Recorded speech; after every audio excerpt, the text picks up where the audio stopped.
Mga kaibigan, alamin natin ang mga pagkaing dapat iwasan kung mayroon kang tumor. Una sa listahan, mga processed food.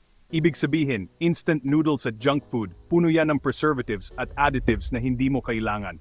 Pangalawa, pulang karne at mga pritong pagkain. Ang labis na pagkain nito ay pwedeng magpalala ng iyong kondisyon. Yung mga matatamis, soda, candy at panghimagas, tanggalin mo na yan sa menu mo. Alcohol, bawasan mo ang pag-inom dahil pwede nitong pataasin ang risk ng cancer. Mga pritong pagkain tulad ng fries at pritong manok, iwasan din. Mga refined carbohydrates, gaya ng puting tinapay, puting kanin, at mga tinapay na gawa sa puting harina, dapat ding iwasan. Mga full-fat dairy products tulad ng whole milk, queso, at mantikilya, mataas yan sa saturated fat na hindi maganda para sa iyo.